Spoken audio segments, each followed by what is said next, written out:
This is John Henry Westen for LifeSite News, and I want to welcome you to LifeSite's coverage of the National March for Life 2023. For the first time in 2 years, they have once again opened the expo at the March for Life. Buses are rolling in even as we speak in order to take in tomorrow's march. There's all sorts of events going on, and LifeSite News is, as usual, on the ground. Jim Hale, Danielle, Zuccaro are right now in the nation's capital. Jim, over to you. Hey, John Henry, we so wish you were here with us, brother. But it's just amazing to be in D.C. at the expo, because we haven't had an expo for 2 years. And I'm standing alongside DZ. Danielle Zuccaro is with us here today. Danielle, isn't this awesome to have the expo again? It is. It's so great to see so many wonderful pro-life leaders, just familiar faces, so many young people. It's really great. Well, this is the place to come. Look, I just picked up a Thomas More Society bag. You know, this is like the ultimate place to get your swag, to get equipped. But seriously, Danielle, you know, let's go back to June 24th, that historic day. Roe V. Wade comes to an end. It was a time of celebration, and every pro-life leader we talked to back then said, look out, because a storm is coming ahead. And man, we've really seen that in the last 6 months. Absolutely. They were right. They were right. And this administration is pushing full throttle ahead very openly against us pro-lifers. And so I think now is the time to fight back and to fight on the state level too. Right. And that's, you know, we've just been walking around here, and that's the question that we posed is, why do we need to keep marching for life?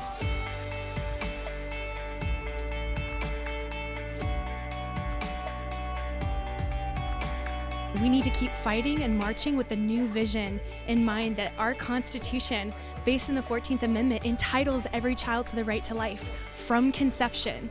So that's why we march. With the overturning of Roe, it's created a much bigger issue of why we need to march. And the state marches are now more important, but we need to be here to let Congress know this is what we need, this is what we want as Americans, to respect all human life. What is your message to President Joe Biden? Leave office now.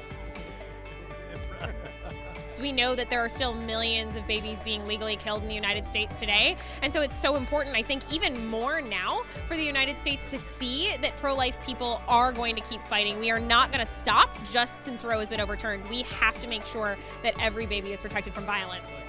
There are always new ideologies of evil. There are always new challenges. Right now we have subhumanism, neoliberalism. It's ideology after ideology, generation after generation. We're to be the sign of contradiction, to really share the truth about the human person, the truth about the incomparable dignity and worth of the human person. I'm very concerned. I mean, they've really made it a point to go after peaceful pro-life sidewalk counselors. I'm very concerned by the expansion of chemical abortion drugs. I think it's terrible that pharmacies can now stock them. Places like CVS and Walgreens have indicated they're going to make them available. So pro-lifers certainly have our work cut out for us. You got CVS and Walgreens selling these abortifacients. How do we combat that? You know, do we picket those places? Do we march? So we're here today to spread strategy, to collaborate, and try to prevent, you know, anything nefarious from going on in DC. Royce, what is your message to the movement? My message to the movement is keep fighting, go where God is calling you, and do what you can to defend the sanctity of human life. Our people group are still being targeted.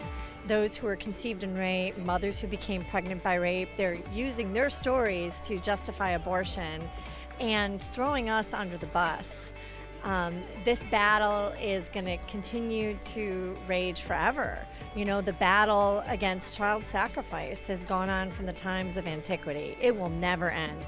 We cannot relent. This is so cool. Look who we found, the Hale app people. My wife is on this every single night. What do you think? I am too. I'm a subscriber. Love it. And here's the Hale app lady right here. Hi there. I'm Laura from Hale. I'm glad you guys use it. Do you love it? It's just so good. Everything you guys produce is really top notch. But I have a question for you. Why do we need to keep marching for life? We need to keep marching for life to save the babies. I mean, we need future generations. It's so important. It's what we're called to do. It's upholding the dignity of every human person. It's what we need in this world. We need to see them as God created them, and every life matters. As a Catholic or as a Christian, we should really care about the lives of the unborn, and obviously with all the new policies and everything coming out, we really need to continue to march for life and continue to save anyone that we can, because that's our duty as Christians. Post-Roe America, there's still mothers in need. There's families in need. So we need to reach to the heart of these mothers and these families to really know how we could change their minds and their hearts. So it's not always in the mind, it's deeply in the heart. I remember talking to you on the day that it was overturned. You guys were down there, Marilis, and you telling me, look, the battle's just starting. It's just beginning. We all got to get on board, work even harder than we have been in the past, 60 years? So, Are you optimistic? I am. I'm optimistic and I'm hopeful. Everybody needs to start doing something. There's something for everybody in this movement, and now all politics now is local. You need to get involved in your stinking place, in your area. You need to get involved where you live to make a culture for life, and then also get involved with ending abortion where you are. Preach it, brother. Yeah. Right. I love you, Jim. Thank you so much for everything you do, brother. Thank you, AJ. We love you, man.